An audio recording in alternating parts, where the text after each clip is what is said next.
வாசுவுக்கு சிறு வயதிலிருந்தே ஒரு பெரிய கனவு. தெருமுனையில் ஒரு சிறிய வடைக்கடை வைத்து உலகிலேயே சிறந்த வடைகளை சுட்டு புகழ் பெற்றவராக வேண்டும் என்பதுதான். ஆனால் அவர் கனவுகளை சிதைக்க விதி காத்திருந்தது. வாசு வடைக்கடை திறக்கும் போதெல்லாம் ஒரு சிக்கல் வரும். முதல் நாள் கடை திறந்தால் அன்று கரண்ட் கட்டாகிவிடும். 2வது நாள் திறந்தால் நல்ல மழை பெய்து கடத்தெருவுல தண்ணி தேங்கிடும், வியாபாரத்தை கெடுத்துவிடும். 3வது நாள் திறந்தால் அக்கம் பக்கத்தில் புதிதாக ஒரு பெரிய கடை திறந்து வாசுவின் வியாபாரத்தை காலி செய்துவிடும். என் விதி இவ்வளவு மோசமா இருக்கே, என் விதியை மாத்தவே முடியாதா என்று வாசு தினமும் வடைக்கடையில் புலம்புவார். அவரது நண்பர் சேகர், விடுப்பா வாசு, உன் விதி இப்படித்தான், வடை சுடுறதுக்கு பதிலா வேற ஏதாவது யோசி என்பார். ஒரு நாள் வாசுவுக்கு கடும் கோபம் வந்தது. இந்த விதியை ஒரு கை பார்த்திடணும் என்று முடிவெடுத்தார். நேராக கிளம்பி கடைக்கோடியில் இருந்த ஒரு சித்தரை பார்க்க போனார். அந்த சித்தர் விசித்திரமானவர்.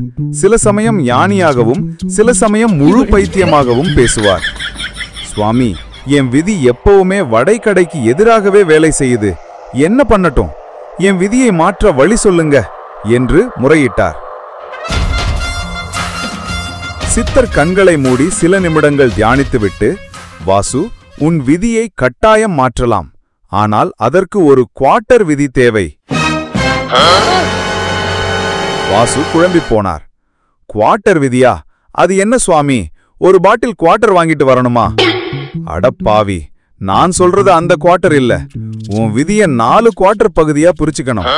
அதுல நீ என்ன நல்ல காரியத்தை செய்ய போறேன்னு நினைக்கிறியோ அத முதல்ல மத்தவங்க கிட்ட இது கெட்டு போயிலும், இது நடக்கவே நடக்காது அப்படின்னு சொல்லணும். அப்பதான் உன் விதி நேர்மாறா வேலை செய்யும். வாசுவுக்கு ஒன்றும் புரியவில்லை. அப்படின்னா என்ன சுவாமி? உதாரணத்துக்கு, நீ ஒரு புது பிசினஸ் ஆரம்பிக்க போறேன்னு வச்சுக்கோ.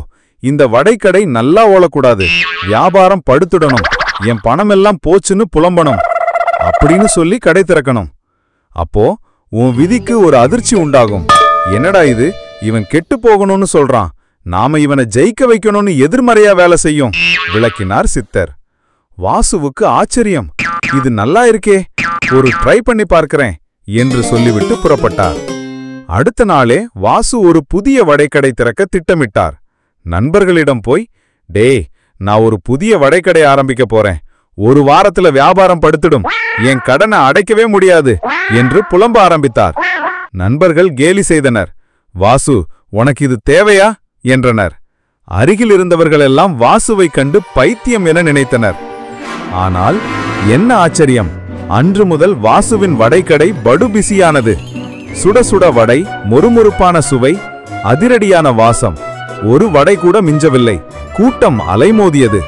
வாசுவின் விதி அவருக்கு சாதகமாக வேலை செய்ய தொடங்கியது. பிறகு ஒரு பைக் வாங்க திட்டமிட்டார்.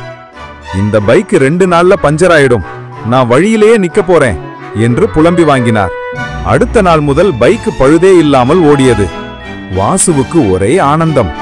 வாசு இப்போது பெரிய பணக்காரர். பல கடைகளை திறந்து விட்டார். ஒவ்வொரு புதிய கடையை திறக்கும் போதும் சித்தர் சொன்ன மந்திரத்தை மறக்காமல் சொல்வார். இந்த வடைக்கடை சுத்தமா ஓடக்கூடாது, இது கெட்டு போயிரும்னு 10 பேர்கிட்ட புலம்பி விட்டுத்தான் ஆரம்பிப்பார். அவர் வாழ்வில் எல்லாம் தலைகீழாக ஆனால் நல்லபடியாக நடக்க ஆரம்பித்தன. ஒரு நாள் வடைக்கடையில் நண்பர்கள், வாசு, உங்க விதியை எப்படி மாத்துனீங்க? நீ எப்படி இவ்வளவு சீக்கிரம் பணக்காரனான? உன் விதியை வென்றிட்டியே என்று ஆச்சரியமாக கேட்டனர்.